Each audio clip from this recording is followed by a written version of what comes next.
What's up, everyone? This is Goldilocks, former TNA backstage interviewer, manager, and you're listening to TNA Cross the Line podcast. Thanks for being here. TNA Wrestling, Cross the Line.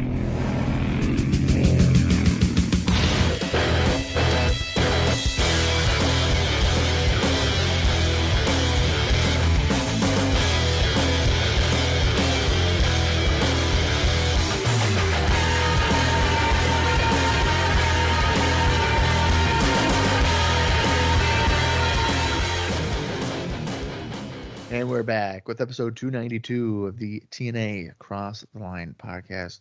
I am Bob Colling Jr. With me, as always, is Dallas Gridley. In Dallas, we are coming off of lockdown. That was our last episode. And two major things come to mind that we witnessed. Number one, Team 3D managed to win the NWA Tag Team titles before the disassociation between TNA and the NWA in the electrified steel cage, which was maybe a little embarrassing. But maybe more importantly, well, actually, this is more important because it's about the title, the world title. Sting was the victor for his team. And as a result, technically, Sting is going to be getting the NWA World Title match against Christian Cage because Jeffrey Jarrett proved that he is a man to be trusted. At the end, it looked like as if he was going to maybe potentially hit Christian Cage with the guitar, if I'm remembering correctly. And it looked like he was going to hit Sting with the guitar. Then he told Sting, move. And Sting moved. Get out of the way. And he whacked Christian Cage with it. Mm-hmm. And Sting got the 1, 2, 3. Now that would be all great and dandy, right? Team Angle, important to note, Team Angle won the match. However, the captain of the team, hence Team Angle, was not thrilled with this development that Sting is getting the NWA World title. That's right. He walked off with a bit of a hissy. And Jeff Jarrett tried to walk up to him. And Kurt did not seem all that interested in hearing what Jeff had to say. So, that brings the whole question here. What's up with Kurt? Is he not a team player? Was this whole focus just him getting the NWA World title and not really caring about anything else? I guess we're going to have to find out, as we are 4 weeks away from Sacrifice. 3 weeks after this episode. So we got 4 because we haven't done this one yet. And technically, Sacrifice would be Christian against Sting, I think. I think they said Sacrifice. Let's see the joke. So Dallas, what are we thinking about the developments that Kurt Angle might be a selfish son of a bitch? I can't believe that they would turn Kurt Angle heel this soon into his run. Oh, wait. I can't believe they would do it again. They already did it. He's done it. He broke a girl's ankle. He's doing the Big Show thing where he turns every few months. Oh, my God. Which is a really funny joke that I think about sometimes, but it is so accurate. It's insane. I don't know, man. We need this Sting and Christian match to happen. Could I see them fucking that up for us? Yeah. I mean, we literally were watching the lockdown show, and all of a sudden they switched who had the advantage in the Lethal Lockdown match, and we had no idea until they decided to tell us. Actually, I don't think they told us. I think we had to read it on a review after and been like, oh, it was on the pre-show. I want to say maybe TNA said something on commentary where I was like, wait a minute. And then I checked the review, and it was luckily a review involving the pre-show. And on the pre-show, Jim Cornette reversed the decision. It's wild. Because Jarrett used a guitar then as well. He hit Styles with it. And because it's like as a messy. result, it was reversed, which makes sense because I think even when Joe won, I know at least I was like, that makes no sense because almost all of the war games ever, the heels have the advantage. That's the whole point, really, of the whole show or the whole match concept is that the heels, Yeah, I mean, the baby faces are fighting from under. I don't mind that they would have mixed that up for us, but the idea that then all of a sudden we were like, wait a second, this doesn't make any sense, was quite fishy. Well, and another thing too is the advantage in that situation would be more would be greater. I can't think of the word. Would be more incentivized or something if the match could end at any point. But you have to wait for everyone to get in the match. So ideally, I guess you would want to be at the initial disadvantage because you're the freshest guy is going to be on your team going into the match. Right. Anyway. Yeah, it's kind of a funny way to think about it. Yeah. So very, very interesting. I don't know. Well, we're gonna do our full breakdown like we always do, and I have our star ratings that we're gonna compare with Dave Meltzer's. We already kind of compared as we were going on the show during with one of the reviews that you pulled up. So check out that episode if you haven't, if you want to hear those star ratings as we're doing it live. But Bob, before we really dive into this, I believe I'm going to take a guess here. I'm going to slowly bring it up as I'm guessing that we gave the show, I think, a thumbs in the middle, actually. And I think this is when you said, you know what? I'm changing my ways. Yes, we both gave it a thumbs in the middle. So that being said, usually we aren't, especially both in the middle. It's been a long time. So what did the readers of the Wrestling Observer newsletter think? Did they think it was a thumbs up, a thumbs down, or a thumbs in the middle?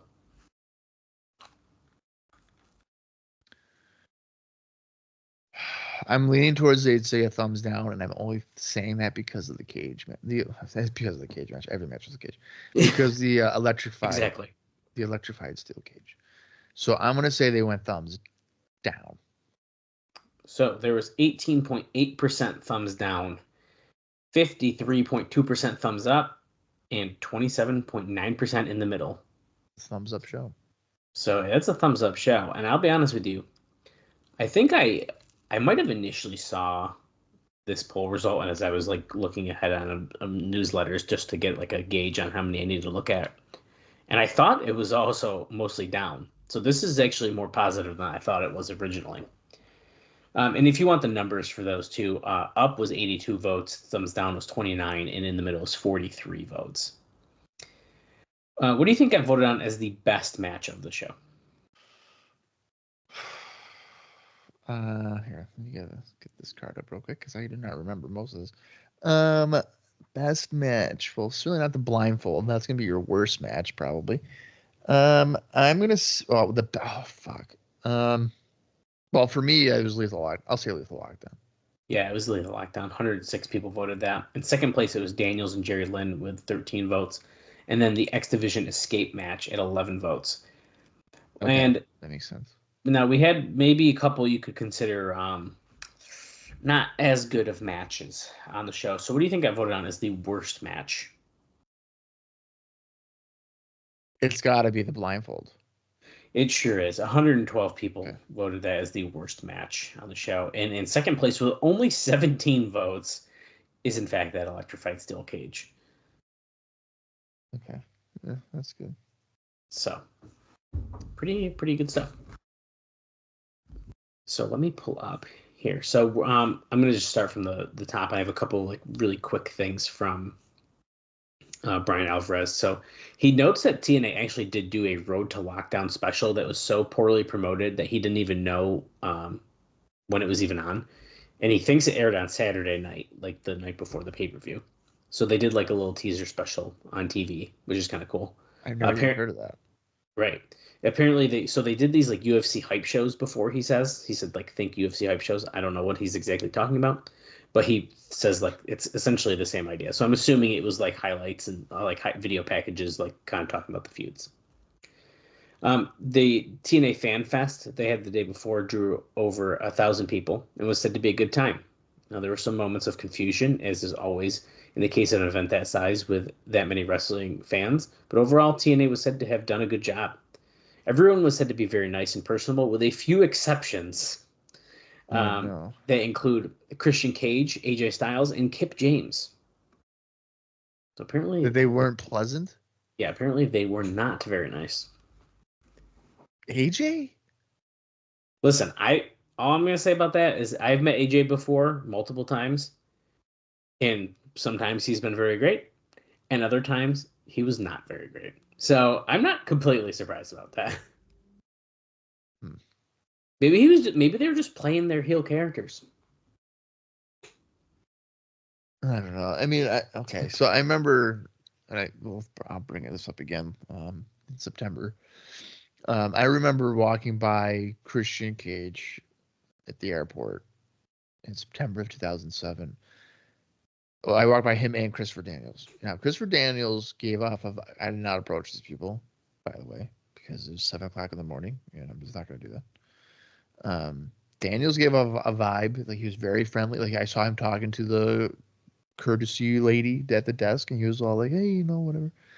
Christian, just a vibe. This is just a vibe. I don't know, just a vibe. He looked like as if he did not want a single soul to recognize him. Like nobody. Like he just was like not feeling it. Just vibe. That's very interesting. Just vibe. That's all I know. Daniel, I wish he's like super cool. I wish I could remember because I believe he was at. This is a throwback when you and I, I wasn't technically with you. I was with Austin. We went to the House of Hardcore show. Way back, the one that had the Hardys on it. Yeah, in Philly. Christian was there signing. He was? Yeah. But he wasn't on the show. He was just signing outside. But he was next to Ricky Steamboat, who right. I do remember. We both met, me and Austin. And I wish I could remember how he was. I didn't meet him. I couldn't afford to meet more than like the couple that I was planning to. Which I kind of, in hindsight, kind of wish I met Christian, but I wish I could remember if he was like just didn't want to be there or what. But I don't know. I bet you these guys, the three that you mentioned, I mean, they probably just have no interest in fucking talking to Marks for 3 hours. They'd rather be at the hotel just relaxing before a pay-per-view or something. They probably have no interest. I doubt they're making any extra money from that. Well, they're probably not making extra money. So yeah, like TNA is probably not being like, hey, just go to this thing. We'll give you $600. Probably like, no, you're going. It's in your contract. Like, have fun. I would not be surprised. But hey, some people like meeting their fans. Okay. I've always had the mindset if I was ever like a wrestler or an athlete that I would, and I'm getting paid, hundreds of thousands or millions of dollars, whatever, that I would always want to meet or like leave a positive impression amongst my fans if I had any. If you had any. If I had any fans. I don't know if I could like confidently say that there wouldn't be times where I'd be like, fuck, I don't want to do this. I don't know. I mean, I'm sure there would be times where like, do I really want to do this autograph signing? But I wouldn't want to like ruin a potential core memory of like a 7-year-old kid being like, oh, I met that Bob guy and he was the worst. He sucked. Like I don't want to be like Hulk Hogan. Where all these fucking guys in their 40s and 50s are like, oh my God, this guy was so great. And then you find out, oh, he's maybe kind of allegedly a racist. That's great. Not that I am one, so I wouldn't have to worry about that. Yeah. Full disclosure. So if you're a fan of this podcast and listening to me, you don't have to worry about any type of video coming out. If you're a fan of audio, Bob, he's doing something bad. Don't worry about it. He's safe, guys. Bob is clean. We're good. So, let's go into the Observer newsletter. He's got a couple notes before he does the breakdown, and one of which is about the Fan Festival as well, but I'll get to that. So he starts with and this is, by the way, the April 23rd, 2007 Observer newsletter. TNA's annual all-cage match, Lockdown pay-per-view, featured the same good and same bad that has been the case with its offerings the past few months.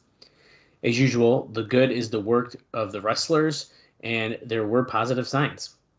The crowd of 5,600 paid and probably over 6,000 in the arena, with a strong 1,400 ticket walk-up at the Family Arena in St. Charles, was by far the strongest the company has ever done. It wasn't that long ago that some WWE pay-per-view shows were doing the same range when it comes to paid attendance. Of course, What? yeah, he says. Is it WWE? Yeah, he said it wasn't that long ago. 5,600 paid. He made sure to say paid attendance there. That's not. No, right. Total. But I mean, probably 10 years ago.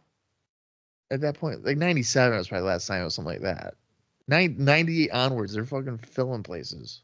Paid. Well, he just says it. Okay, wasn't that long ago. Okay, no. See, I'm calling bullshit on this because there's no way. They weren't doing that large of arenas back then, though. What do you mean? Like, I don't. How are they filling like 12,000 seat arenas? Absolutely. On pay-per-view? We're not talking about pay-per-view, bud. What are we talking about? I guess he does say pay-per-view. I lied. That's what I thought you said was pay-per-view. Oh, I lied to you then. Absolutely pay-per-views. They did the fucking Alamo Dome at Royal Rumble 97. Royal Rumble's different. How's it any different? I'm looking up a random ass pay-per-view now because now you're getting me heated. As if I have any care in the world about this. The only time I could think of is like 2002. I get maybe. Okay, let's type in a 2002 show then. Hold on. But paid like that's nuts. I don't know. 96 for sure. They would paper it, like for sure. Probably most. The problem is you can't find paid attendance numbers unless right. So it's just gonna be a total attendance. Yeah, this is a waste of my time right now. Anyways, I wonder. Well, on the history of WWE.com. Oh, they usually will have in parentheses like paid versus like papered. So I'm not going to use the Alamo Dome as an example. No, you can't really do that. Because that's not fair. Because even papered would probably still be about 30,000 people. Okay, so like, let's just say In Your House, Canadian Stampede, 1997.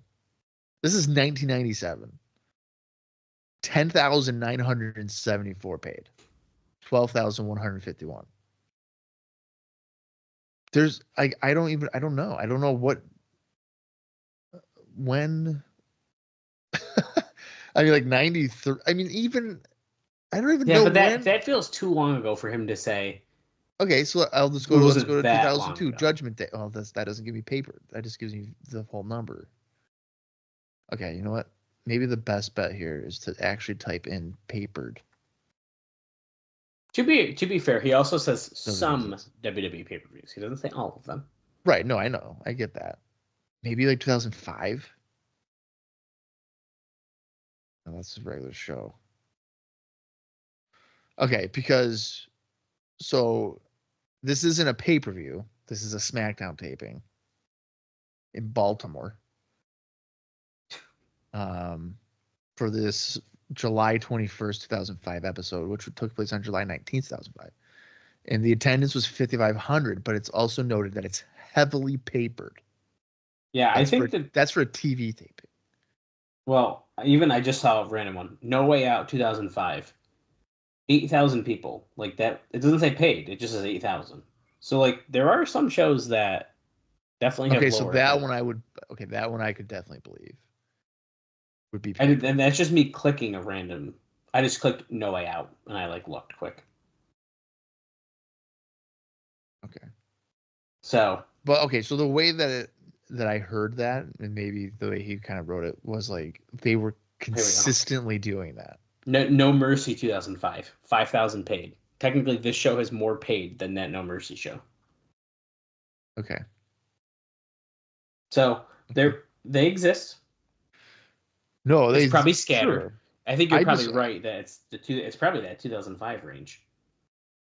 It's gotta be, yeah. It's the SmackDown brand too. I mean, that's probably Right, and I hate to the say lower end of their time. I think I keep accidentally clicking all the SmackDown brand shows. Armageddon 2004, 4,500 people. Wow.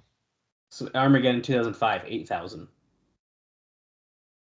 So it's quite interesting. Okay. So certainly there's a couple, but not consistently. So that's probably that's about a year and a half ago then. In this time frame? Yeah, roughly. Timeline. So okay, so TNA's managed to draw a bigger crowd than JBL's title reign on SmackDown. That's an accomplishment. Oof. Anyways, that's called a backhanded compliment. Now, JBL catching strays. Yeah, right. Freaking, I can't even get into it right now. I like JBL's champion. Why? Okay, in hindsight, so do I. But why does he just keep appearing in companies in 2025, clotheslining people and doing nothing else? That's all he probably can't take a bump because of his back. That's fine. But can he just be a manager or someone and tell a story of some kind, or is it just why is he here? He keeps appearing in TNA and doing it, and then they don't ever explain it. It makes no sense. Anyway, that checks out. Now, the attendance thing, blah, blah, blah. Now, of course, it was the first time ever anywhere near St. Louis. So that's an important thing, right? It's just like when we just went to Detroit. We're going to new places that have never seen TNA live before. So, of course, they would theoretically draw fairly well. Right. Now, Bound for Glory didn't get $6,000, right? It was like 3,800 or something. Yeah, it was So this is pretty good. Yeah. This is a very strong crowd. Yeah. And I would say Bound for Glory on paper and in execution is better than Lockdown. Easily. So, that's kind of nuts. Right. Now, Dave does note that there was a lot of strong late publicity in town. Kevin Nash and Scott Steiner appeared in Cardinals uniforms that afternoon at the game before a sellout Busch Stadium for Jackie Robinson Day. They also announced for 3 innings on the broadcast. So Kevin Nash and Scott Steiner announced on the broadcast. I think that's pretty funny. Oh, man. I would love to see video of that because if anybody's ever heard Kevin Nash on commentary, that's what I mean, that Thunder episode or Scott Steiner, for 3 innings? That's nuts. Yeah. Now, there was also a lengthy TV news interview with Kurt Angle. Dave says it's hard to figure out if this is a positive or negative sign. Our pay-per-view feedback was basically identical to last month, which was above the low levels of December through February, but obviously well below the big October and November numbers.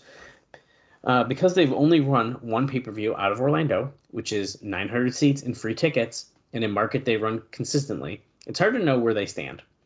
And the key is the ability to maintain business coming back to these markets. He notes that the crowd came from all over the world, and he actually notes that there's about 1,400 people came to the Fan Fest the day before. Now, the company has a base audience that loves the product, a vocal crowd that they satisfy more than disappoint, but lets them know about it either way. He notes that, for comparison, ECW did very few crowds of that size in its entire existence. ECW never had the marketing finances behind them that TNA has. And blah, blah, blah. He kind of just rambles on about that. But now TNA house shows are also more of a novelty outside of Florida since ECW did full-time touring around the country. So even their house shows are a little special thing at this time. The show is paced by a strong main event, which told a show-long story with both Lethal Lockdown teams teasing dissension. On one side, nobody trusted Christian Cage, and they are all planting seeds for the Scott Steiner vs. Tomko match that they're apparently wanting to do. On the other side, Angle's team was at odds with him for choosing Jeff Jarrett as the final member, with various stages, with Joe hating it and Sting being the most accepting. The payoff was that they teased Jarrett would turn on Sting after Abyss put a bag full of thumbtacks in Jarrett's guitar and told him to lay out Sting when they were the only 3 left in the ring. Angle and AJ had been fighting on top of the roof of the cage. Angle punching Styles, who took a Mick Foley Hell in a Cell-like bump off the top of the cage. He flew where Tomko, Steiner, Samoa Joe, Rhino, and Cage had been brawling outside. This was after... I don't know about that sentence.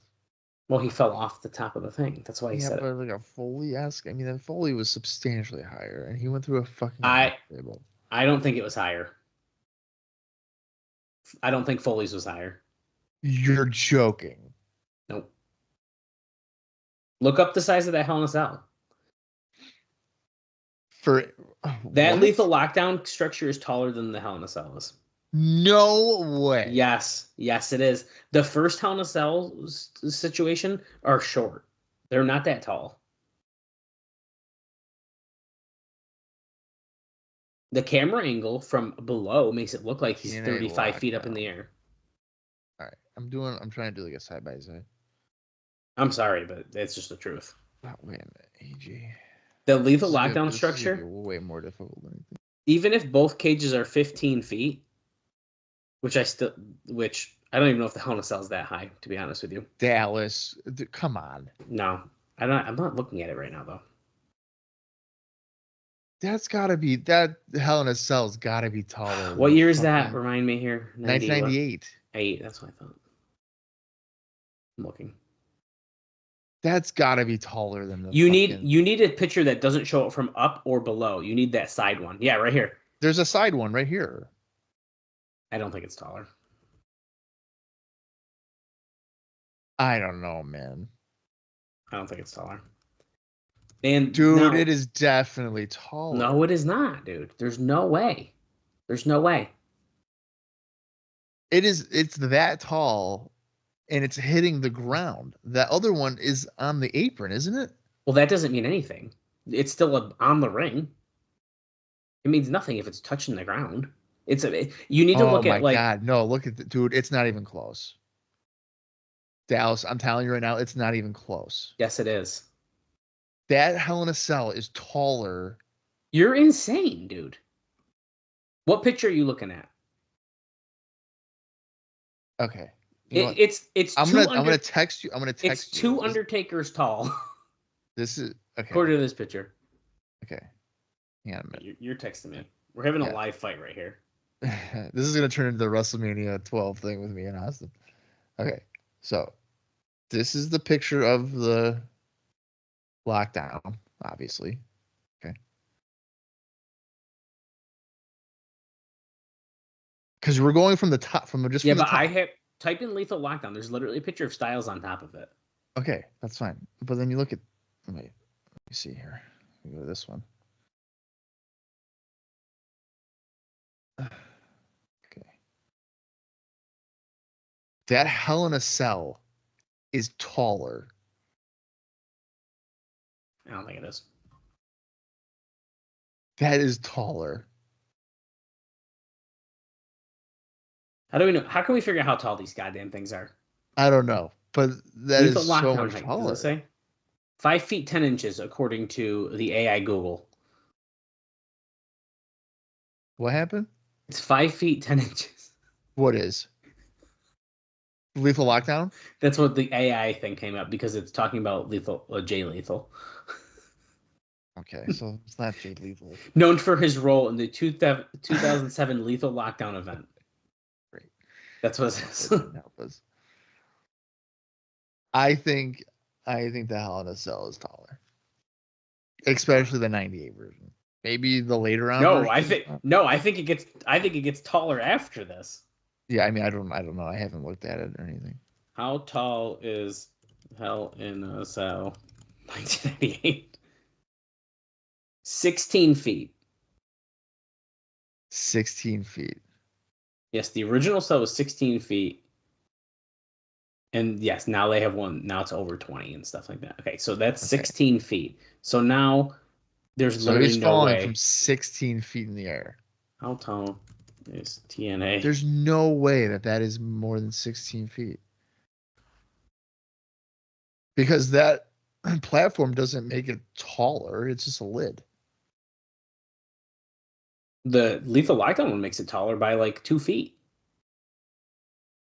Not really. I mean, because of the platform. The part he they didn't come fall off the off of. platform. Yes, he did. He comes off the little. There's literally Well, that's actually. Oh, actually, this is not 2007. Because there's other people who aren't in the company yet in the ring. So hold on. We're live, pal. Lethal Lockdown.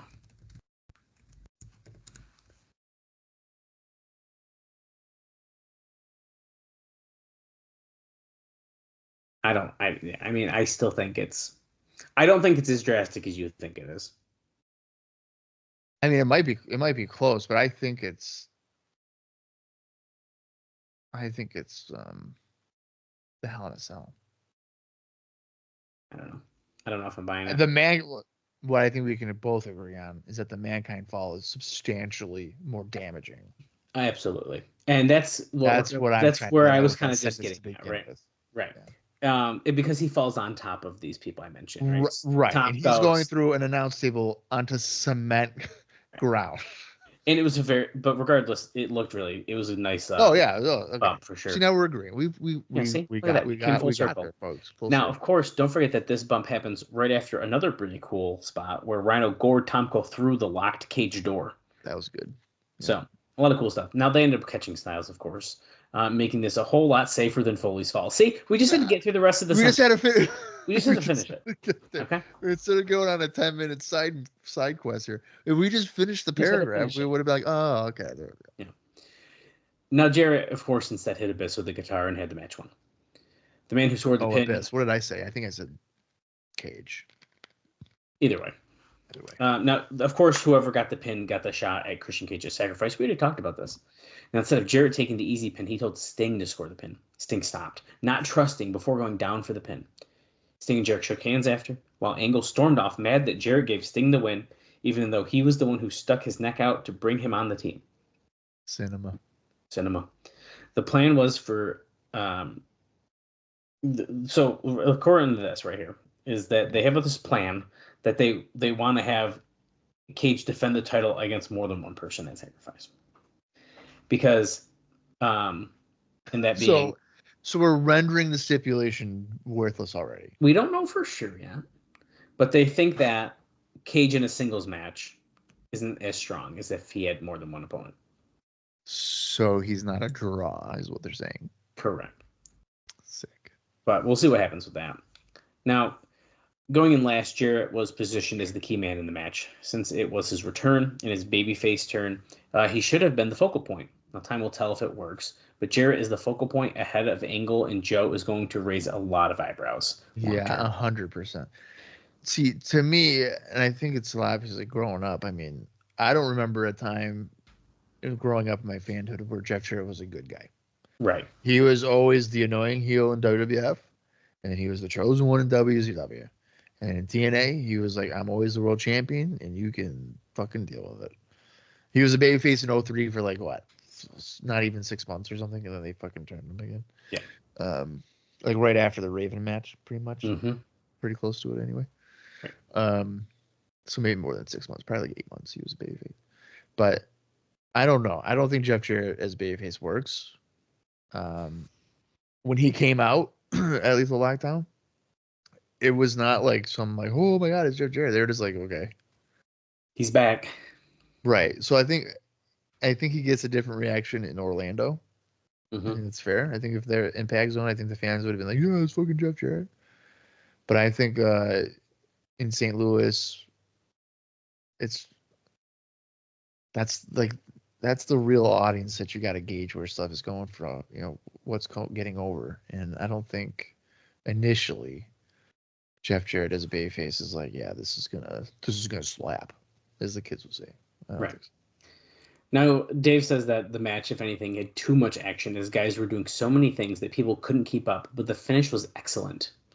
I agree. I disagree with that. I actually thought it was great. I thought it was a really good match. Yeah. It was great. Even though the main event delivered and most of the matches were good, the first television shoot in a major arena in years from a production standpoint had its weaknesses. The lighting looked dingy compared to the standard of WWE, although some of that simply has to be accepted because TNA doesn't have the money WWE does. For it to make its mark, it either has to have a different direction or be better in some regard. And with WWE taking more of a solid wrestling approach to the product in recent months, it's even harder for TNA to find its niche. The booking, which garnered the most people talking about reaction with the Fire Russo chants in the 2 gimmick matches that flopped, has clearly improved in recent weeks. The TV pacing is far better, while they aren't getting anyone over as that megastar that draws. People like Tomko and Jay Lethal in particular have become stronger characters. Goes on to say, as noted the past few months, the problem is what always happens in these situations where fans are frustrated. The promotion takes the fans as being the enemies, when in most cases, certainly not all, because they are going to have fans who complain even when things are good. The fans only want the promotion to grow and put on a great show.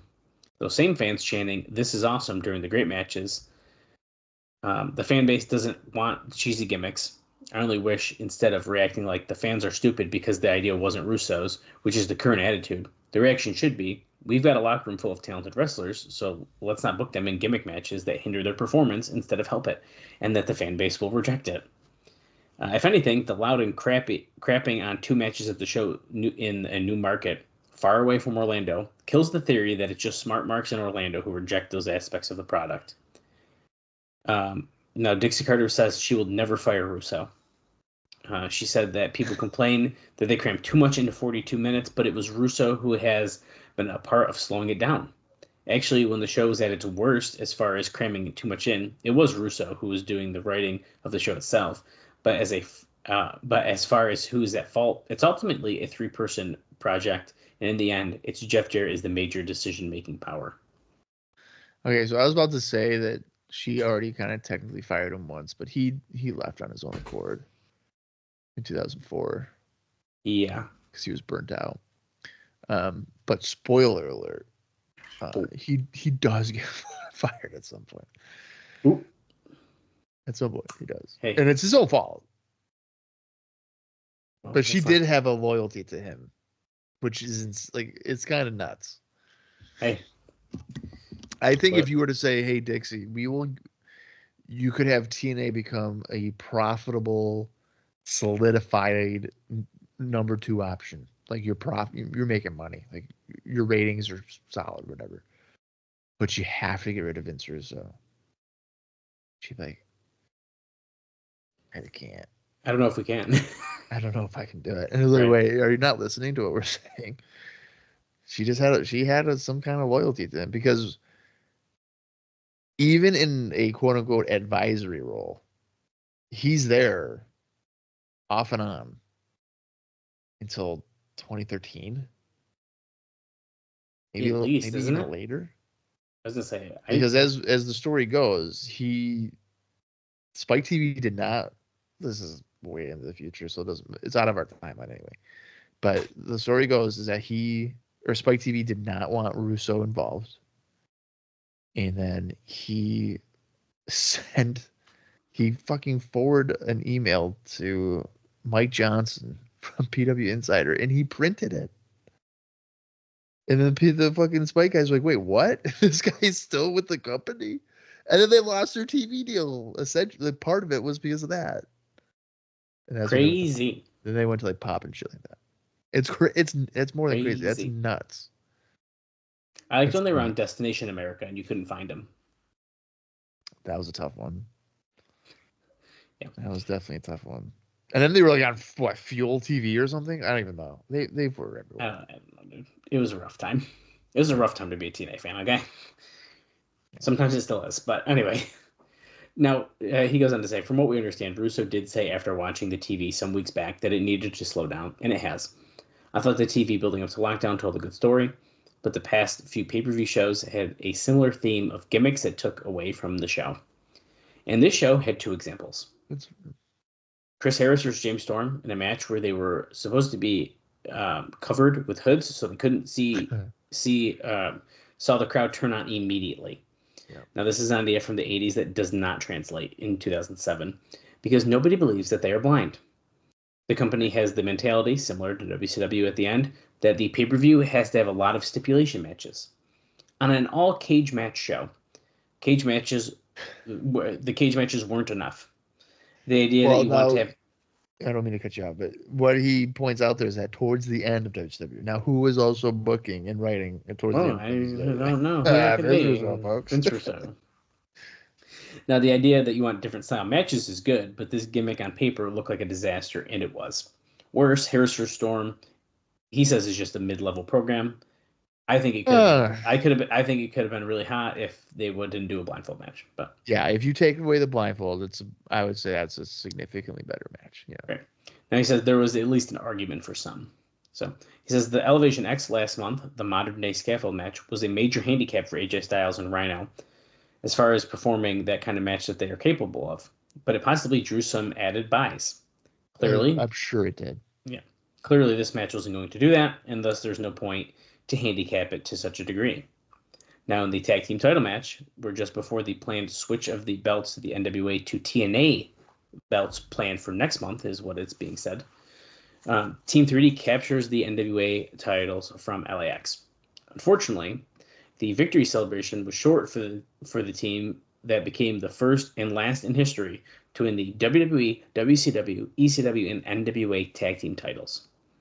Now, even though there were some big spots, the electrified cage gimmick was a disaster. For weeks, those in the match were scared that the electrical spots would be cheesy and ruin the match. They were assured it would be a cool deal.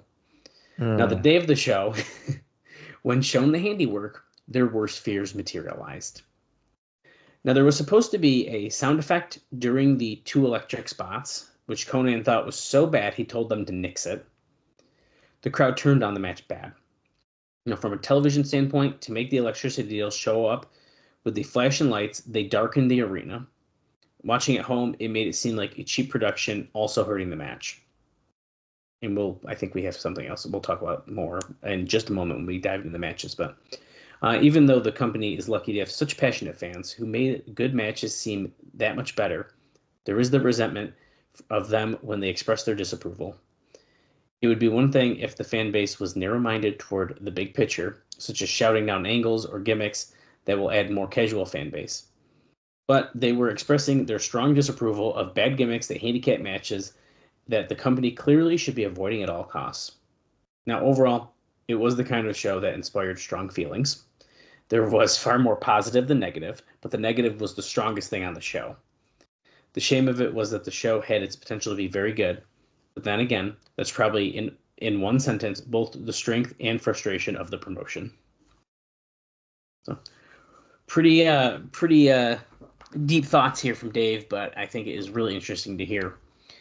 And just in time, it's time to go through some matches, which is always fun. So we'll obviously do a quicker recap. If you want to hear the full in-depth, listen to our lockdown episode where we are watching along and really talking a lot about it. But we'll do our compare star ratings and do the highlights. Now, I do have the pre-show note, which we did not see the pre-show. So on the pre-show of lockdown, it saw VKM, Kip and BG James, defeat Kaz and Havoc of Serotonin in 3 minutes and 35 seconds. It should be noted that the cage was not the same one in Orlando for the past few years. So if you did not watch along with us, the cage is different. It's basically any of you diehard fans out there. It's the same type of cage that you saw at Ring of Honor versus Combat Zone, Death Before Dishonor in 2006. They're what is it called? Cage of Death, essentially. Go ahead. It does kind of have that feel to it, doesn't it? It does. The way that it's not like metal rods. It's like a fucking string or something. So I can't remember off the top of my head. There might be a note somewhere in here about the cage, but I can't quite remember. It was definitely a Cage of Death vibe from that show in 2006. Right. And he notes it had more of an indie feel to it. He notes that this match indie feel to it. Yeah, for sure. He notes that this match was another step in the Christy Hemme versus Kip James feud that nobody cares about. Hemme claimed that her team hadn't arrived, so she went to Raven for help. Oh my God. My team didn't show up, so I gotta go to Serotonin. Yeah.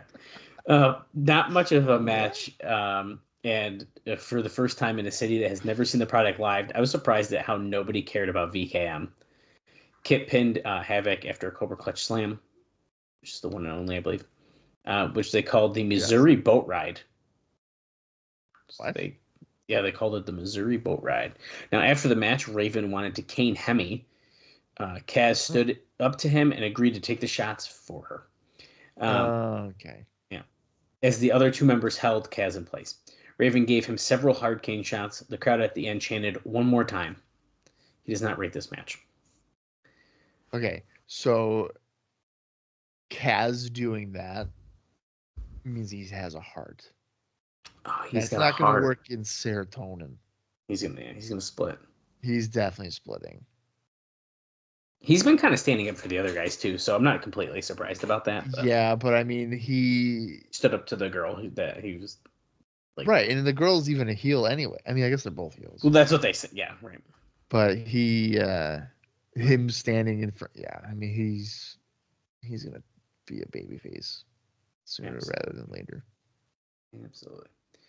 And he should be, really, realistically. I mean, I agree. He's better in that role. In this stage.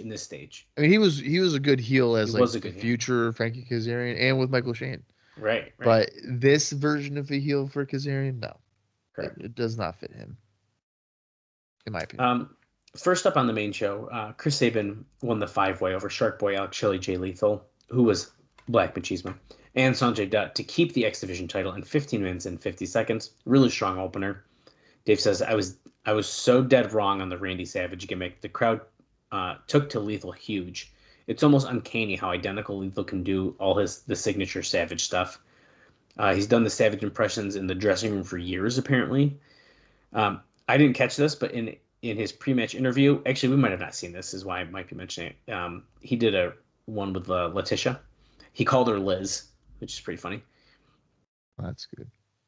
The other notable thing is that Sabin and Shelley were tremendous double team moves, and the crowd looked like they could get into them as a tag team. Just from this match, my thought is that they could get them into the tag team title picture. Did he think that Lethal wouldn't get over with the gimmick? I'm pretty sure he was not for it when they were starting it. I'm pretty sure he kind of shit on it. And he even says, like, there's a note I've left out, but he says it's funny because as Lethal, I always thought his punches needed work, but now he's copying Savage's style punches and he does them perfectly. So, what is with this guy in the punches? Dude, he's obsessed with punches, dude. Didn't he say the same thing about Chris Harris? Lance Hoyt, Jay Lethal now. Well, now Hoyt, maybe. But, like, Harris, no. I agree. Well, Hoyt, I remember, I think we were really focusing on it one time. We were like, oh, maybe he's got one on this one. But Harris, no.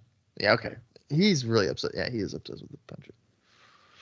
He notes that there's lots of "this is awesome" chants and blah, blah, blah. Now, once everyone was eliminated by pinfall, it switches to escape rules. It ended up being Lethal and Sabin. They both climb over together. Sabin kicked Lethal's leg and somehow wound up with his leg stuck in the cage because it had big gaps in it. Sabin then let go, falling to the floor for the win. Dave Meltzer gives his match 3.5 stars, and me and Bob both gave it 3 stars.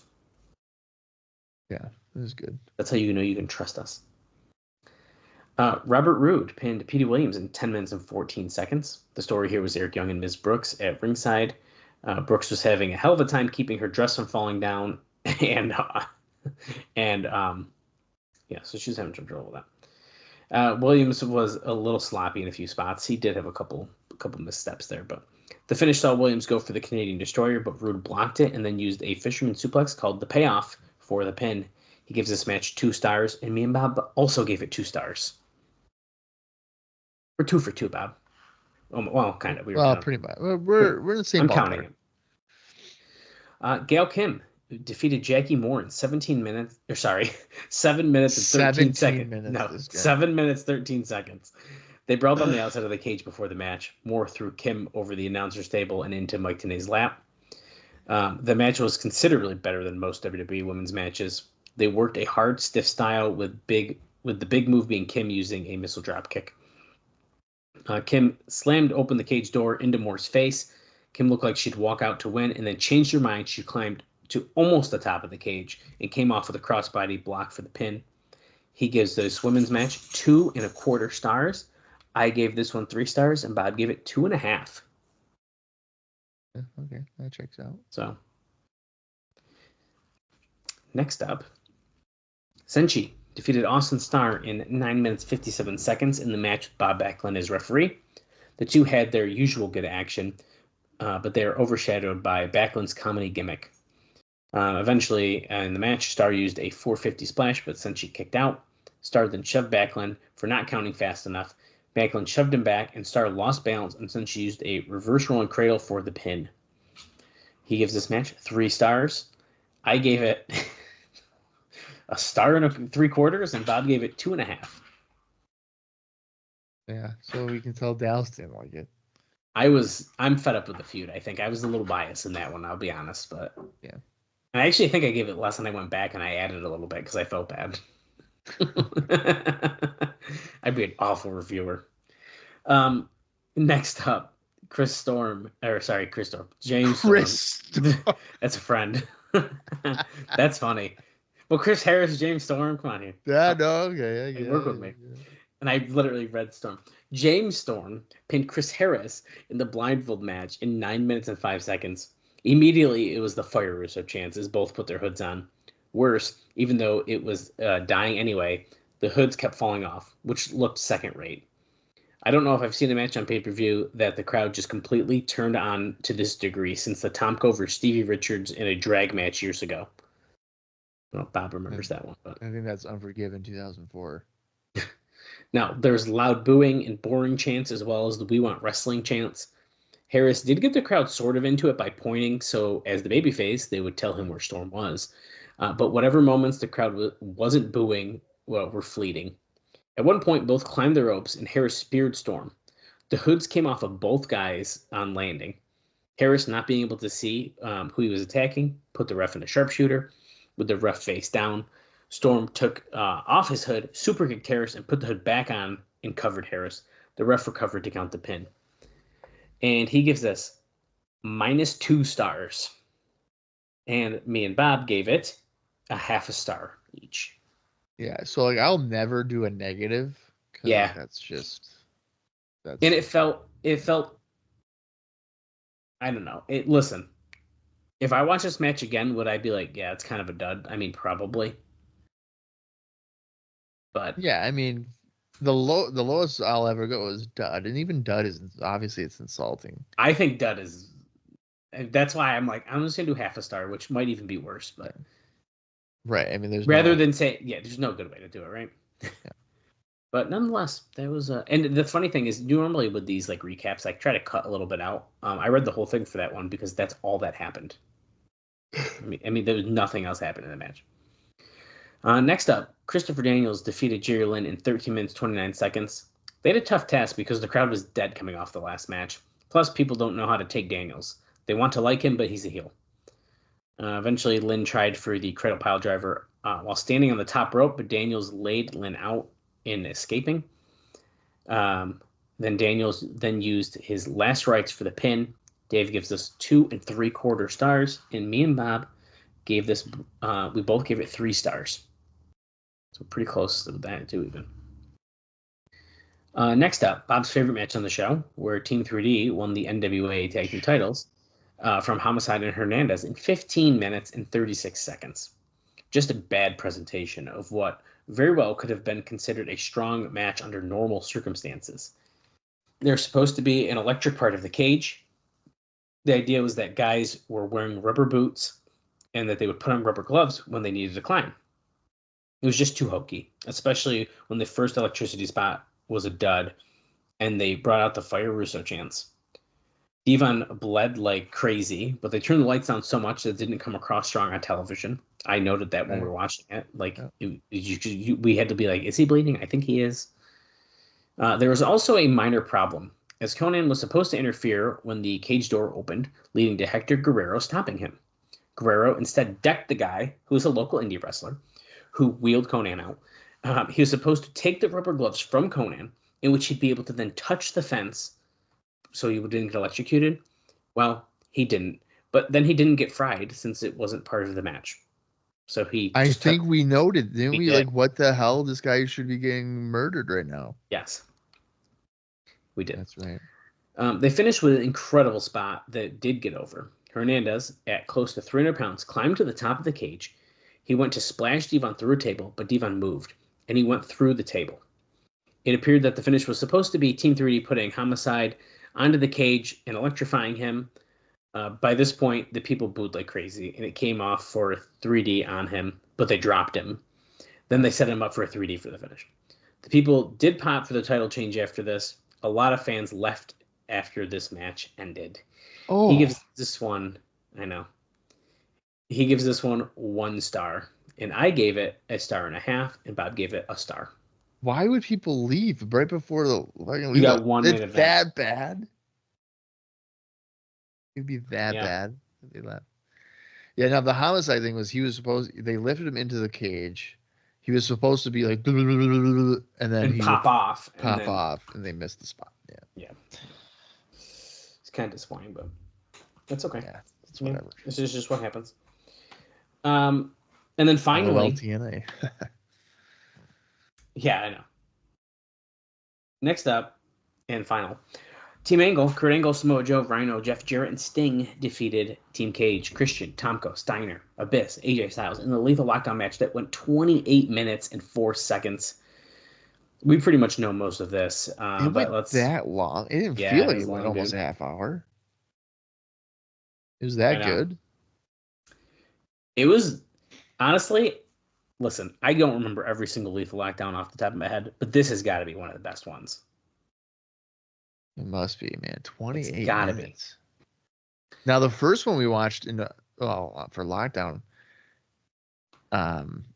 was way shorter because it was like, 3? It was like 3 and 3, wasn't it? It wasn't even like a full thing. Now, are you talking Wednesday, Bloody Wednesday? No. I'm or are you talking like true Lethal Lockdown? I'm talking about true Lethal Lockdown. The Bloody Wednesday, or whatever, that was like 5-on-5 and one ring and everything.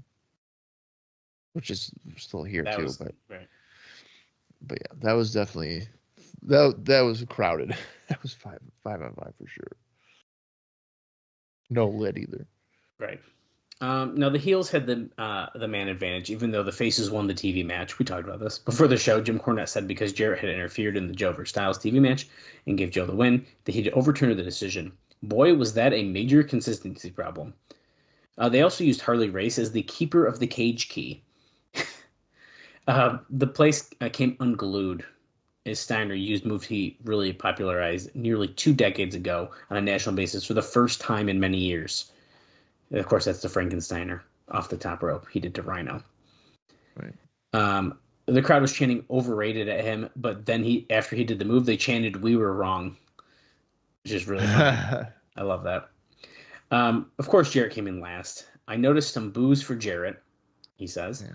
Jarrett's hair looked like a total 1980s baby face, which is so funny because it's so accurate.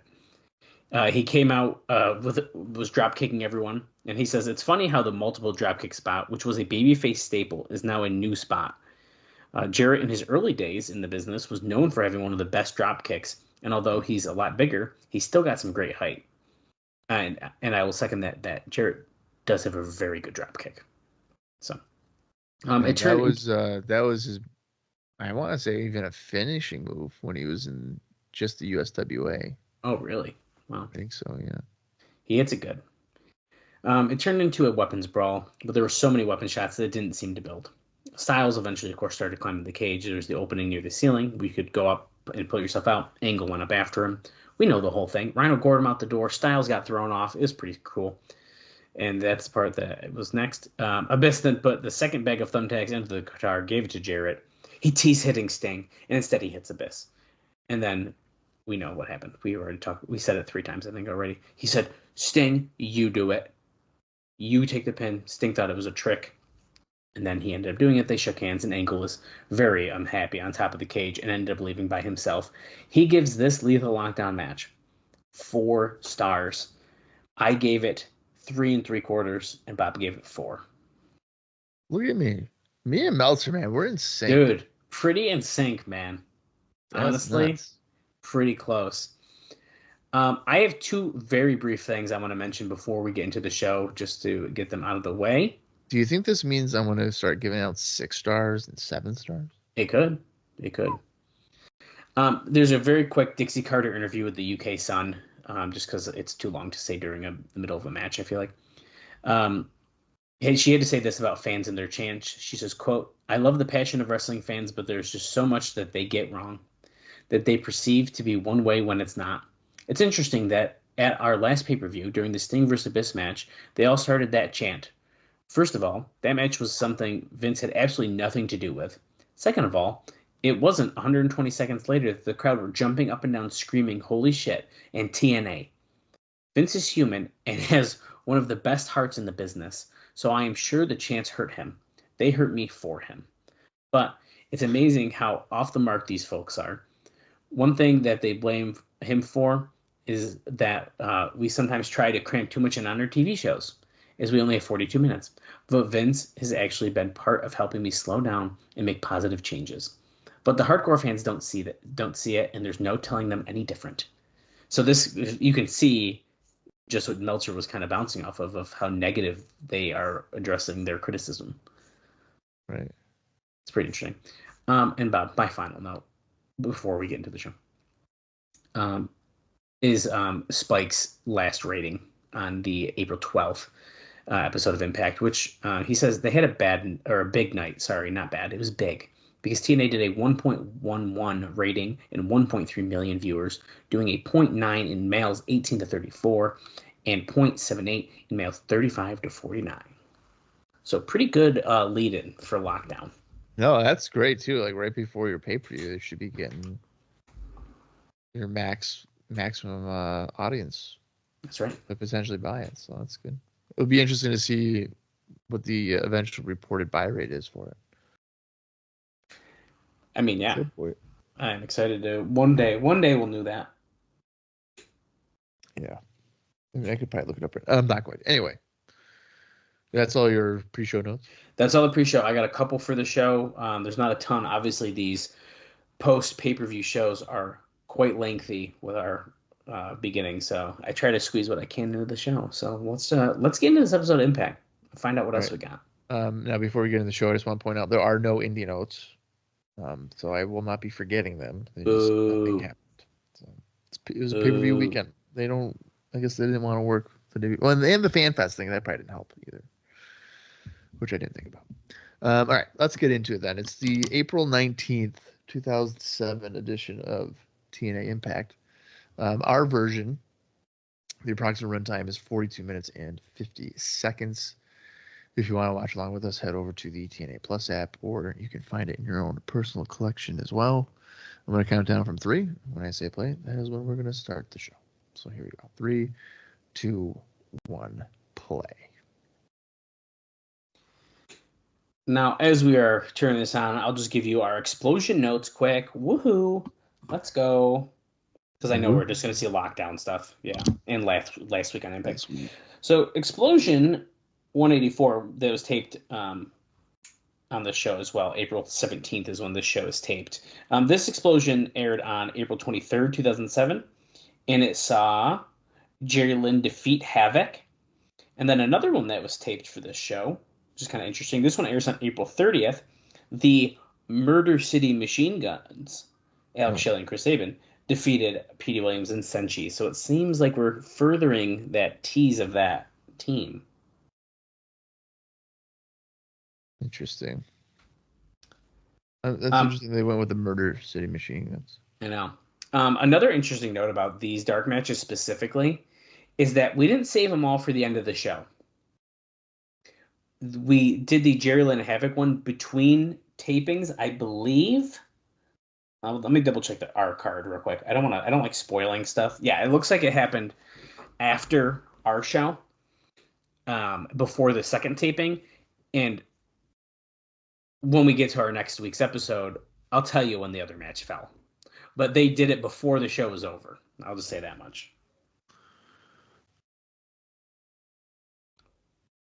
Impact Zone packed full.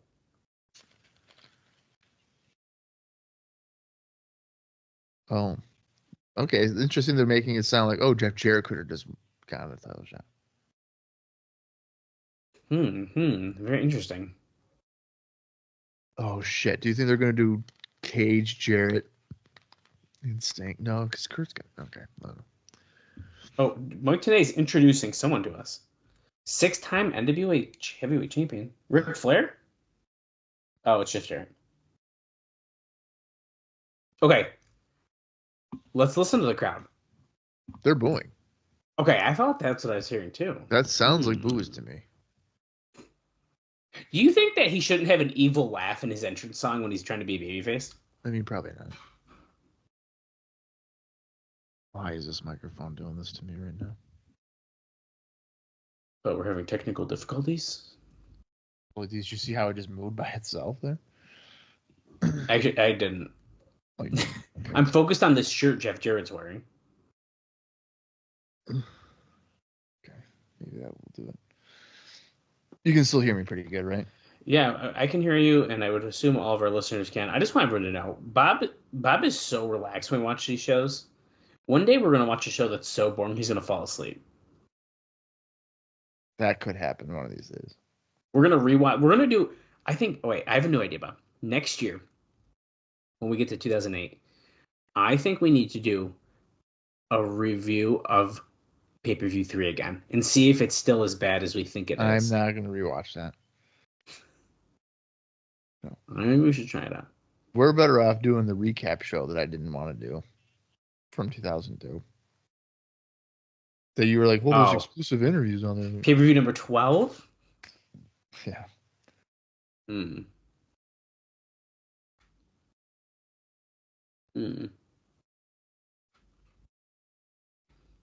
He knew one thing was going to happen when he came back. It ain't all about the King of the Mountain. I hate his hair. I hate it. It's time for him to give back. So he gave it to Sting? What the fuck are we doing? Well, after everything he did for Sting, or did against Sting, you know? Oh, he's getting sad. I don't like this. What happened? He's realized something that he said. It's time for him to give back. What happened in the past 17 days? It's stuff with his wife. Oh.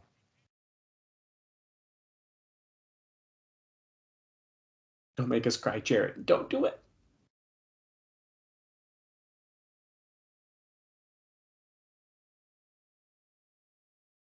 What's step 3? Well, step 3 is going to surprise us, he says. Oh, even Tanae's going to be shocked by it? Uh-oh. Is something that he has to make right. Here comes Kurt. Coming out of the babyface side, though, still. Despite him being selfish. I have a Kurt Angle note. Well, he's probably about to start talking, but he was on an interview show that he claimed at one point he had a prescription from 18 different doctors for painkillers and always made sure that he didn't go to the same guy twice in 1 month. Jesus Christ. He said he cleaned up, reconciled with his wife, and quit WWE. He said that he looked back on a lot of his tapes and noticed that he was zoned out and had apologized to a lot of different wrestlers for putting their safety at risk. 18 doctors?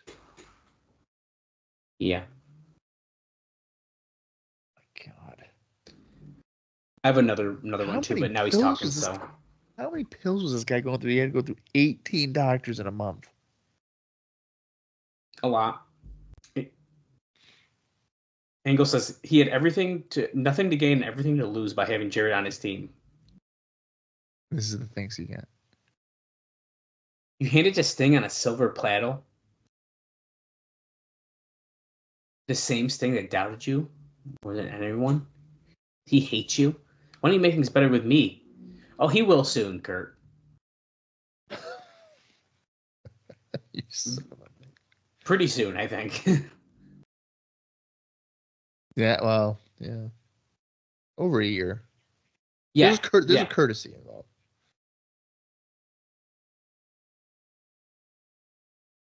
As far as Sting goes, he should know better than everyone in the business. I'm stumbling over my words. I'm trying to listen. He knows better than anyone in the dressing room. Sting was just in the right place at the right time. So it could have been Kurt that got it, but he just wasn't standing there. He wasn't top of the. Oh, and here comes the Stinger. Here, as Sting comes out, Angle on another radio show claimed that he never purchased the steroids that he was accused of purchasing in the Sports Illustrated article, claiming his doctor purchased them for him. So his doctor purchased him steroids that were not approved for humans. That's what Alvarez adds. He says, okay, he said this doctor was a scam artist before because he was purchasing these drugs off the internet for, say, $150 and selling them to Angle for $300. And Alvarez says he's digging himself into a bigger hole during this interview. That is just not good. So he bought the steroids. That's what he's saying, right? Yeah, but he didn't buy them. The doctor did. But he bought them from the doctor. But the doctor shouldn't have been buying them. See how this works? You don't buy it from the doctor. What are you doing? Well, Sting's out here now. There's no step 2 without the step 1. But just don't do step 2. Is Jarrett gone? Jarrett and TNA left the ring to leave Kurt and Sting. Yeah, it looks like it. Is he shit talking to Angle's time in the business right now?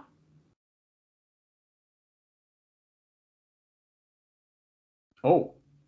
If people like Jarrett and me didn't pave the way for you, you'd be a gold medalist gym teacher. That's ridiculous. He basically was like, you've only been in the business like 10 years. I've been in it 20. I hate to break it. He's only been in the business for 7. Well, that's why I think he said just over 6. That's like insane. That's insane. Because I think his debut on TV is Survivor Series 99. So what? Next week next at Impact for the first time ever, Kurt Angle versus Sting. There's going to be some bullshit. There's no way. We are backstage with Team Cage, all members. Champ likes to challenge himself. I got a note for Christian, too. Oh, he's going to fight for the tag team titles? And Abyss is going to be his partner? He tried to drown him at his pool. Literally like a year ago. That's crazy to think about.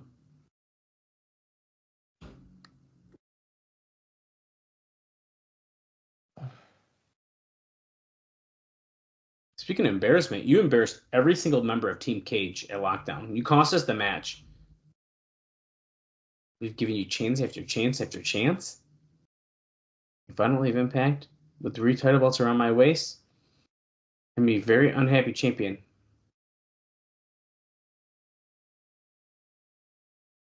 If you don't pull through, you're in big trouble. Okay, so Christian's getting a shot at the tag team titles tonight. Oh, here comes Christopher Daniels. Going right to a 4-way, apparently. Daniels going out wearing a Sting mask. Oh. Okay, so this tells me right now that he's going to beat up Sting next week. For Kurt and Sting, right? That's got to be what they're going to do. I mean, probably, right? Part of me just doesn't believe that Daniels is going to feud with Sting. Like, I don't. It seems a little weird, right? Here comes the War Machine. So this is not an X Division 4-way. Oh. Who's that? Oh, here's AJ. Oh, shit. Is it going to be Jerry Lynn? That would make sense, right? Oh, it has to be Jerry Lynn, right? I am. Get ready to fly. Dun, dun, dun, dun. Yeah, I mean, that's just not his thought. It is. It definitely is. There's just no way. It definitely is. Hurry, No someone way. tweet Vince Russo. No. No. Oh, Samoa Joe. Oh, Joe. Okay. I was not expecting this. What is this match? Is it a 4-way? It's just a 4-way. When we return, it's the opening bell. So it's basically Unbreakable 2005 main event, but then there's Rhino there too. Well, Rhino was in the title match there, so it's all main eventers from Unbreakable. That's true. In a weird way. So it's one of those weird 4-corner ones, so Samoa Joe and Daniels are starting us here. Should just be all, because we know this is going to break down anyway, so don't, like, why delay it? I have another Dixie Carter note I can tell you here because I don't know what else I'm going to tell you. Another Dixie Carter interview from In the Sun. She was asked about Goldberg, stating that TNA wouldn't pay him what he was worth. Quote, there is a lot more to being happy and successful than just a payday. If that's where Mr. Goldberg's happiness lies, then he's missing the boat on a whole lot of other big issues. And then she talks about keeping Kurt Angle, his whole thing, a secret, which I think we've talked about a lot. So,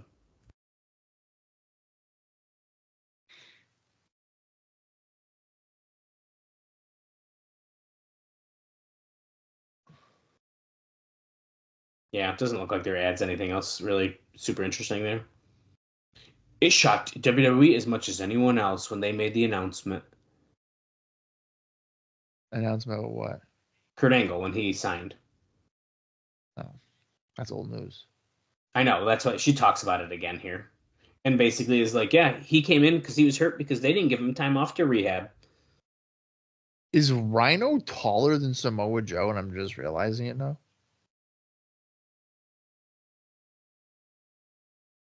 Oh, Christy Hemi's gonna be on the Wired World of Spike here at midnight. I don't know. He did look a little taller than there, didn't he? Yeah, and Rhino is typically like short as hell. It's They're close. pretty close. That's really close. Rhino's in with Styles now. These guys are arch enemies. Okay, Back body jump. that's, There's only one way to test this out, and that's if we find out their build heights. Rhino is built at 5'10". oh, you know what? And Funny Samoa Joe's thing built here- at 6 foot. Funny thing here, Dallas, is we see the Rhino and Joe are working as a unit. Styles and Daniels teaming up again. Like, it's not officially a tag match, but they are heels, and they are definitely. But they're definitely the heel. Yeah. Oh, wow. Looks like they might be teaming up here a little bit, trying to. Oh. New tag champs coming soon.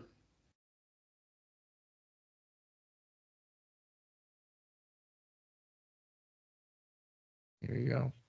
Oh, see, TNA just mentioned it. Oh. See, in TNA, we don't ignore things like that. Oh, look at that. Daniel's I'm trying to suplex him. And Joe's like, no, you're not doing that.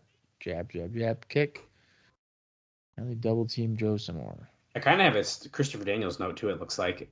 There just looks to be a miscue, but that's okay, because Daniels just got taken out with a big kick by Samoa Joe. Tags in Rhino, though, to go after Styles, and he bumps into Daniels instead. Ring of Honor ran shows on April 13th and 14th in Lake Grove, New York, and Edison, New Jersey. And Spinebuster going for the cover, Styles breaks it up. That was a good sequence there by Rhino. The TKO, Spinebuster, that was actually pretty good. Rhino killing it here. The Edison show was a big one because with the TNA Fan Fest, they didn't have access to anyone from the company, with the exception of Austin Aries. They phased down everyone from TNA for the most part. Now, Christopher Daniels and Homicide are being used, but no longer. Oh, shit. Daniels just clobbered Rhino with a baseball bat. I love how Earl Hebner couldn't hear a skull getting cracked with a baseball bat. And that's the pin. He got the win. Daniels did on Rhino. Daniels just pinned a Rhino. Wow. So Daniels and Homicide are no longer being focal points in Ring of Honor. It remains to be seen how much they're going to do with Sabin and Shelley, who are being given the name the Motor City Machine Guns for their return. If their match on April 28th in Chicago against the Briscoes for the titles click, I can see them being put in a main tag team adversary spot, is what Meltzer writes. In Ring of Honor? Yes, is what it sounds like to me. I don't know if they are right. I don't know. I don't know if the regulars in Ring of Honor. Maybe that doesn't click well. I don't know. It looks like Samoa Joe's knocked the shit out of AJ Styles there at the end to close out the end of the match. I'm really surprised. Even with cheating, I'm surprised Daniels won that. That baseball bat shot was nice, though, wasn't it? Yeah, and I mean, I guess it shouldn't be a surprise that he beat Rhino, because Rhino likes to lose to people these days. They're trying to show like the electrified. Order it all month long on pay-per-view. They actually showed like a couple clips and tried to make it look like you saw them getting electrocuted. If you order that show, you're gonna be real upset. JB's with Kurt Angle in the back now. As Sting was spewing out his BS in the ring. You don't want to know what's on my mind. Sting made the biggest mistake of his career. He challenged Kurt Angle. He challenged the best. I've only been here 8 years in this business. I'm in my prime. Maybe you should step aside, or maybe it's time I push you aside.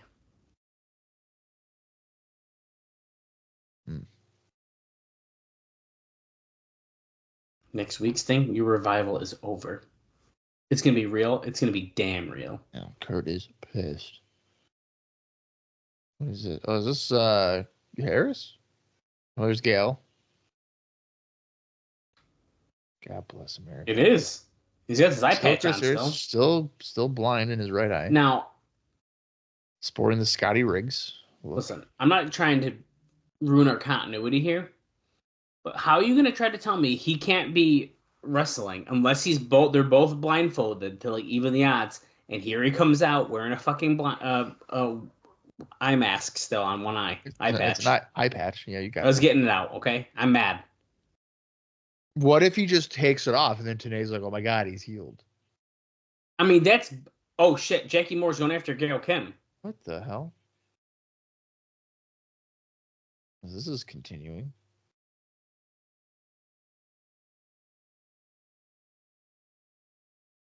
Oh shit. Oh my god, she just threw her in the crowd. Is that the sacrifice poster I see? Probably. Okay, after a break, he's fighting Robert Roode. Wow, I'm actually kind of surprised you're even giving Roode an entrance after the commercial like this. I thought the match would already be going. The way they just announced it, you would have thought so. Roode is accompanied by Eric Young and Tracy. Ms. Brooks, sorry. Miss Brooks.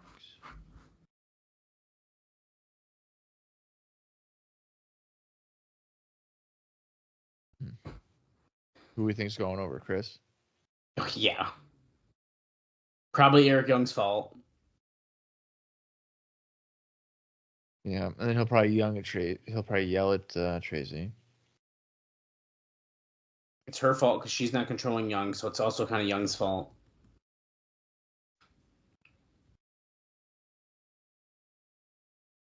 Sting and Kurt next week.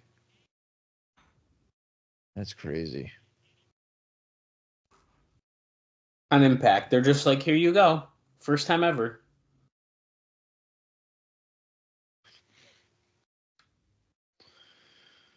Yeah. I mean, you make a really good point about this eye patch thing. I mean, it's silly. They were Jim Cornette specifically was like, nope, can't let you wrestle. Unless like, you're both blindfolded, but then now it's like you're good. What do you mean?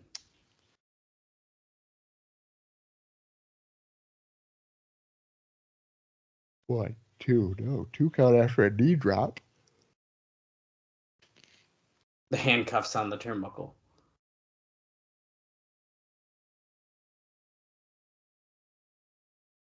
Who's he pointing at? Oh, there's James Storm is sitting up on their entrance ramp watching. Went to suplex, stalling vertical suplex to Roode, but he slipped out and hit a back suplex on him instead. Roode got 2 count. That was a near fall. Rudy Charles almost counted to 3.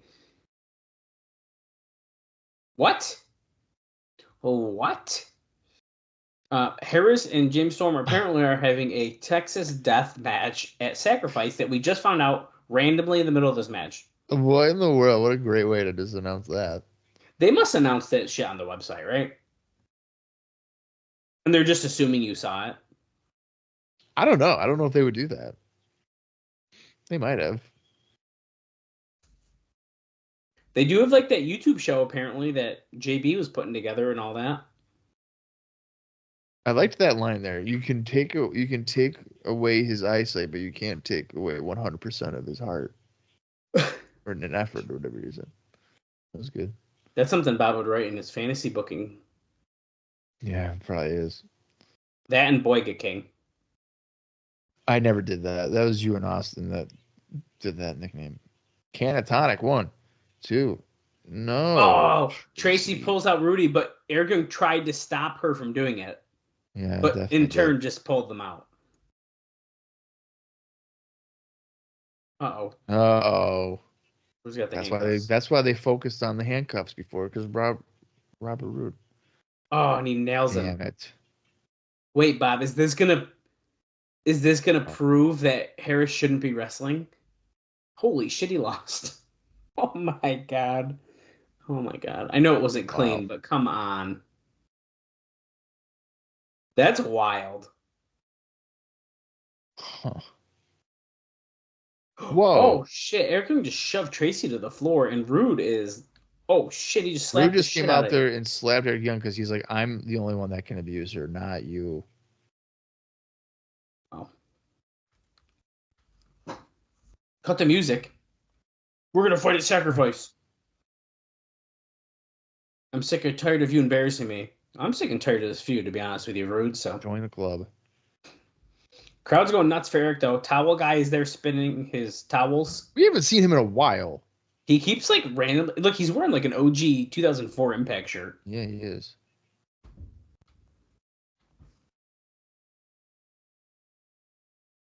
You don't think I noticed? And you cheer for my opponent. You think I forgot about lockdown when you tried to screw me? It was literally like 5 days ago, not even 4 days ago or something. I don't think he forgot. Well, when this is taped, it was really like 2 days ago. At least it wasn't in the same building. Right. You think I forgot about lockdown? Oh, you mean 48 hours ago? Not even. What did he say?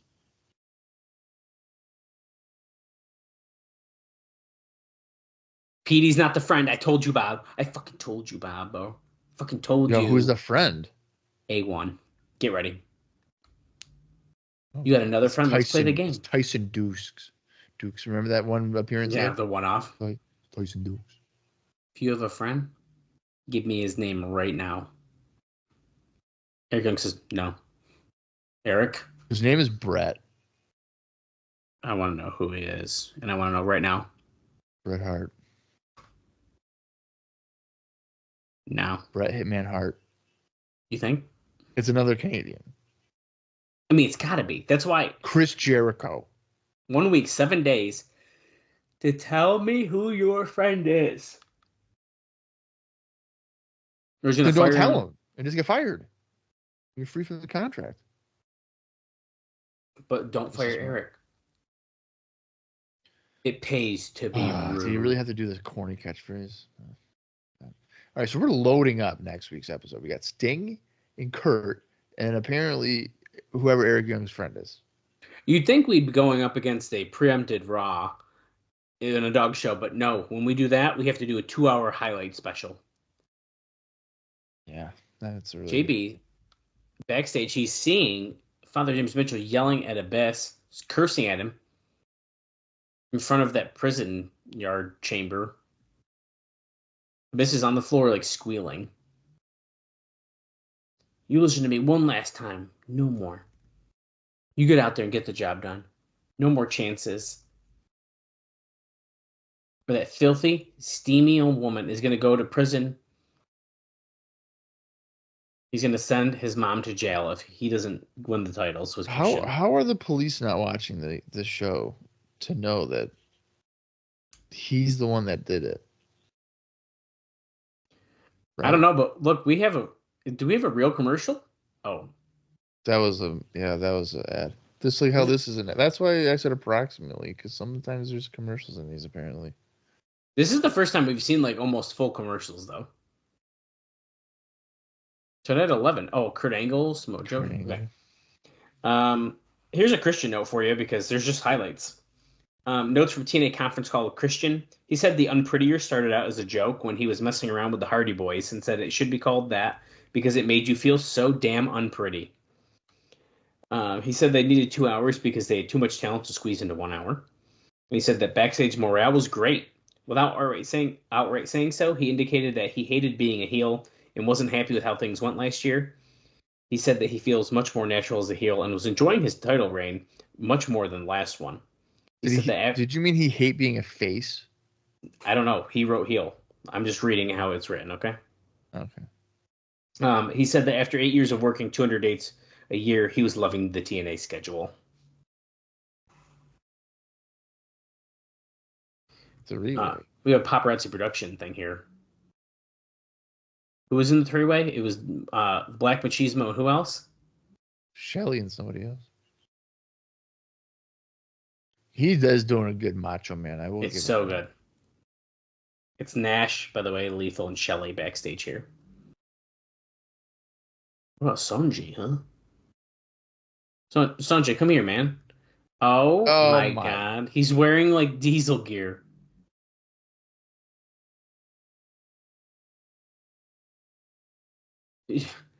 Lethal goes, you could step over the top rope now. Look at that. Oh. Sonja says, admit it, you got nothing for me. I look like a complete joke. Kevin, stick it. That's funny. Sanjay not happy. LAX is at the commentary table without the tag team titles because guess what? They lost those. Sanjay Dutt is envious, according to Thomas.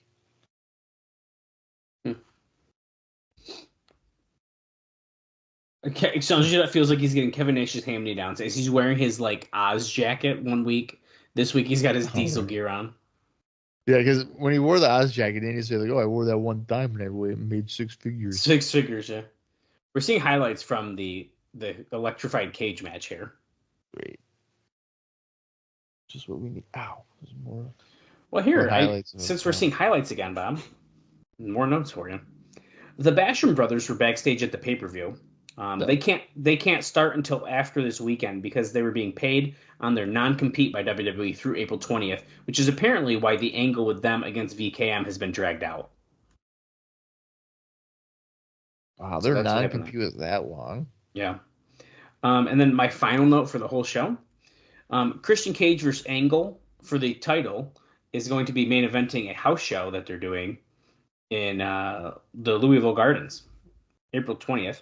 Which includes Joe versus Styles, Rhino versus Abyss, and Senshi versus Daniels. They also have a June 3rd house show in San Juan planned as well. And that's it for today's notes. And if you're following along with us, we're at 29 minutes and 45 seconds.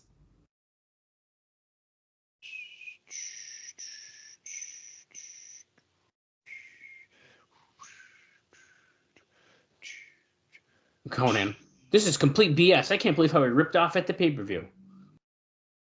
True. Get up. Your new NWA World Tag Team Champions. Oh, they're not showing off their entire legacy anymore? They just have the regular NWA Tag Team titles. What if he let go of the title? He's like swinging it above his head. He lets go of it. It runs into the crowd. That sounds like something he would do.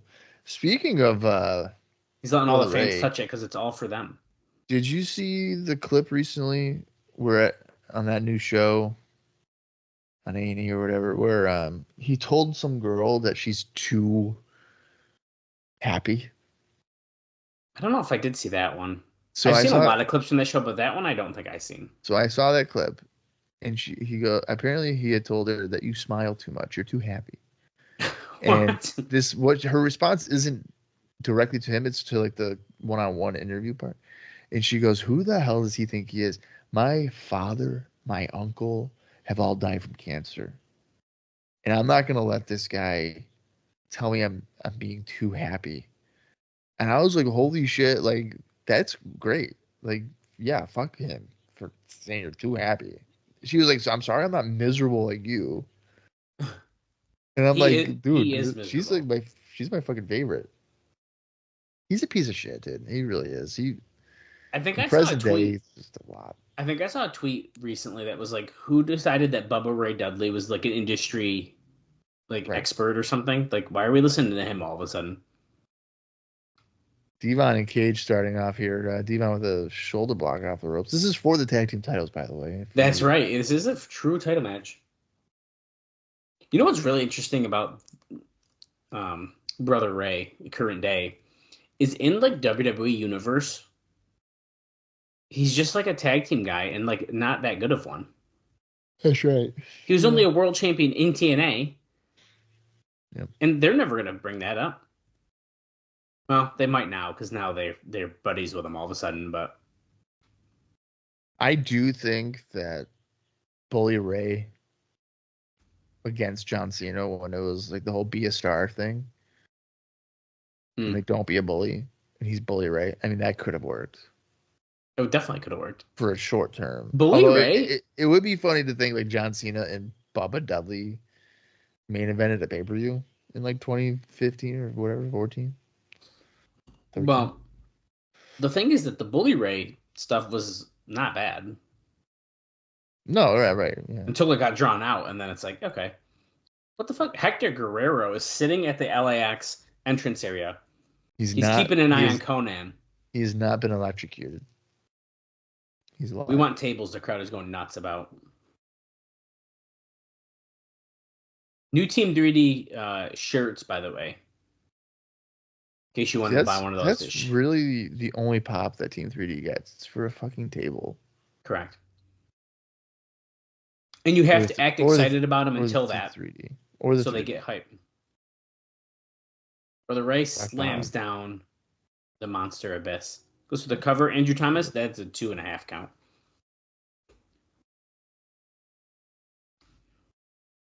Not many people can pick up the Monster Abyss and slam him down like that. 3D!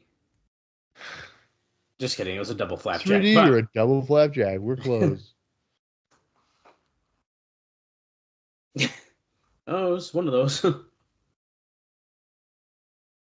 Abyss with a kick to Devon. Clothesline.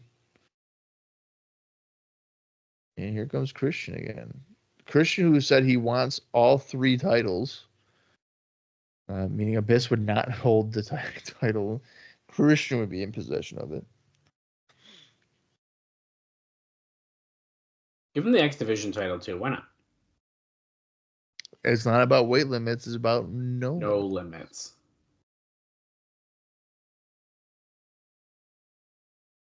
Conan's bitching about Jim Cornette now.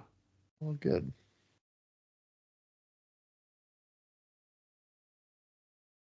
Finally, they did it. They took away our titles.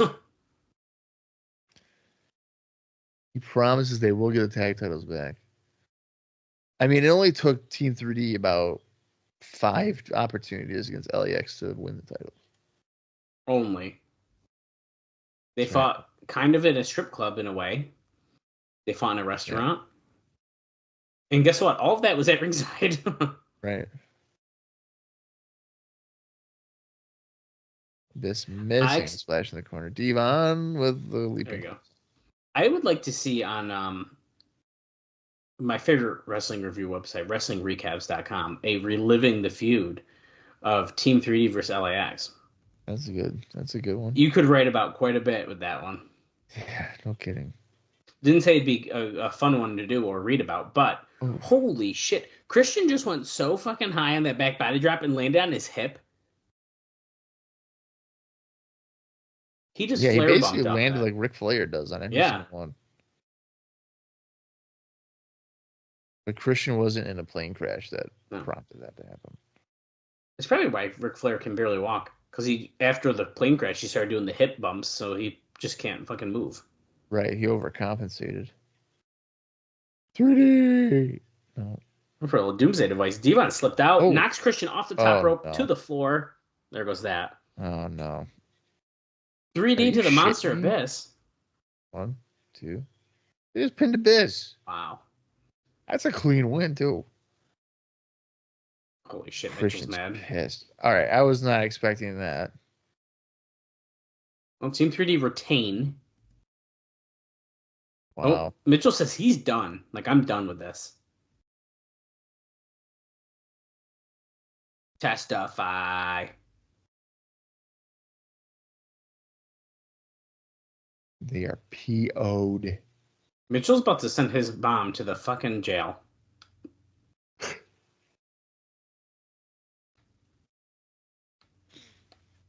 Oh, wait, Christian promised if he didn't win the tag team titles, then Abyss would be in trouble.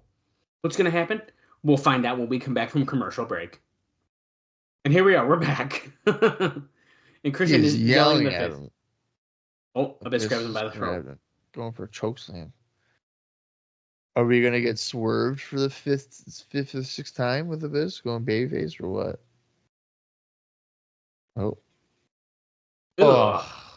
He's just a nasty loogie at him. God, that would piss me off so much. Oh, and Abyss clobbered him. Mitchell, if you notice, is staying on the apron. He knows not to get in that ring right now with Abyss being this mad. Oh, Abyss is snapped. You don't Shock spit in treatment? a monster's face. Mitchell gets in. No, put him Mitchell's telling down. him, don't do it. He's oh, he listened.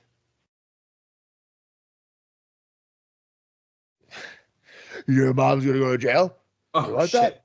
He slapped Mitchell him. just slapped the shit out of him. Christian That's just what I signaled think for of you. something backstage. So is somebody running into the ring now? Yep, There's Tomko. Tomko almost Styles. fell. And Steiner's kind of coming. There he is. There he is. He's a little slower. Okay. Is Abyss finally turning face? I feel like this has got to be what this is for, right? It's gotta be. They're kicking him out. Oh, he's fighting back. Yeah, dude. Come on. Give me a break. If this is all a ploy just to get Sting out there and they beat him up, I swear to God. Sting's going to come out. He's going to shake his hand, pull him in, and hit a black hole slam. And they're gonna be like, "Oh, you fell for it again, Sting." Uh-oh. What? He's going after Mitchell. Oh, Mitchell just fell down like it's a horror movie. He's gonna get killed. Oh, is he trying to do a fireball? Oh, it's the phone. It's a It's phone. his phone. It did look... Oh, he slept out of his hand. It did look like a fireball. Oh, black hole slam on fire. He just black hole slam him. He's like, I don't care about my mom. She can go to jail. She did it. Dude, the crowd's going pretty nuts for this. They've wanted Abyss to turn babyface. They're loud for this. I think he's going to come out and he's going to grab a microphone and he's going to go, suck it. Black hole slam Conan right now. Do it.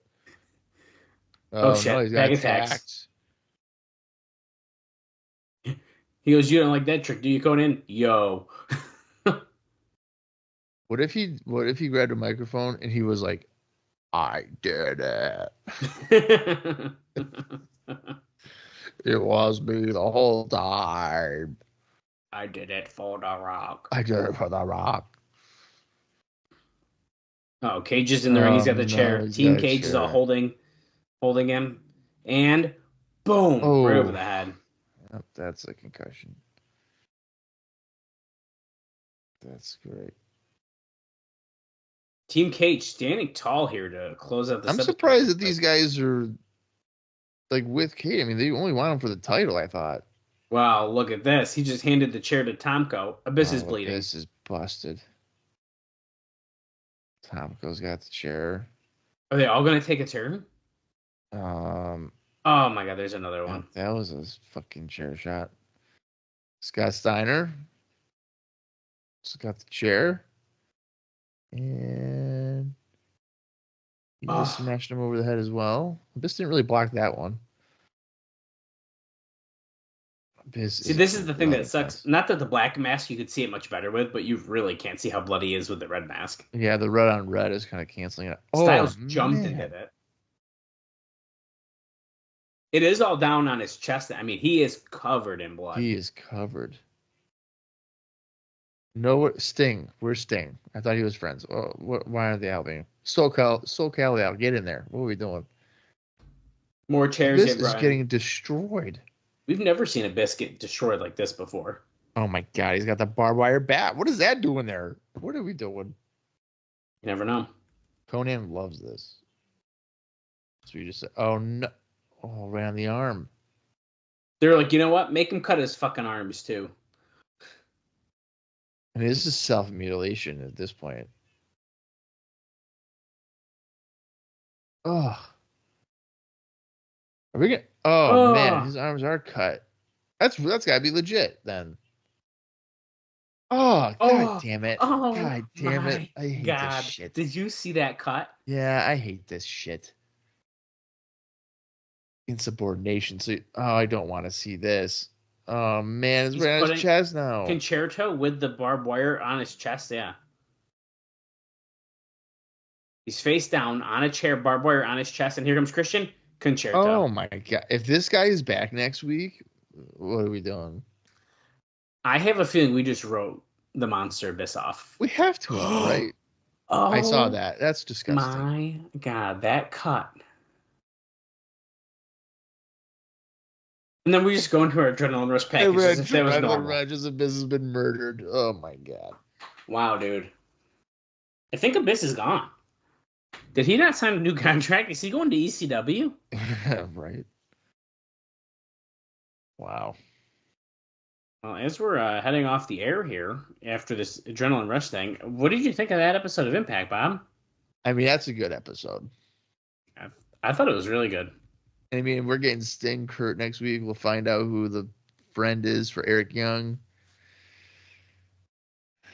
I mean, if that's got it. I mean, that's the definition of a babyface turn for Abyss. So him losing the main event doesn't really matter because he did that as a heel and as a good guy. So we forget about that. That's true. Yeah. No, I think that was a good episode. I also agree. That's a thumbs up for me. I thought that was a really good episode. The random tag match, but like it sets up for the Abyss leaving situation. So I think it makes sense why we did it, even though at first it's kind of like, what are we doing? But yeah, I liked it. Next week is loaded, so I'm very excited about that. Sting versus Kurt Angle for the first time. Eric Young has to reveal his friend that's not Petey. Right. I don't know what else they told us yet. I think that was the big things right now, but I'm here for it. I'm ready. Yeah. Yeah, that's going to be quite the show. It looks like. Yeah. All right. Well, that wraps up this week's episode. So be sure to join us next week for the first time ever. Kurt Angle against Sting, and it's only going to be on Impact. So until next week, for Dallas Gridley, I am Bob Colling Jr., and this has been the TNA Across the Line podcast. Good down, good down, good down. Good down, good down, good down.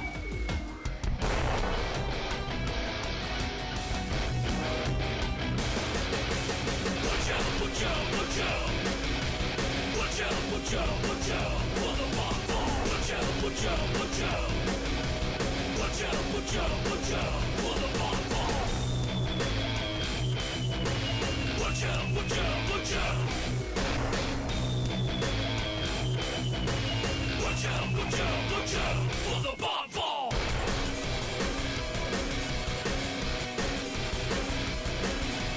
Watch out, watch out, watch out. Watch out, watch out, watch out. For the bomb bomb. Watch out, watch out, watch out. Watch out, watch out, watch out. For the bomb bomb. Watch out, watch out, watch out. Watch out, watch out, watch out. For the bomb bomb. Watch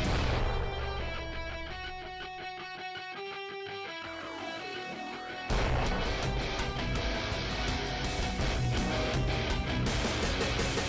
watch out, watch out. For the bomb bomb. Watch out, watch out, watch out. Watch out, watch out, watch out. For the bomb bomb. Watch out, watch out, watch out. For the bomb bomb. Watch out, watch out, watch out. Watch out, watch out, watch out. For the bomb bomb.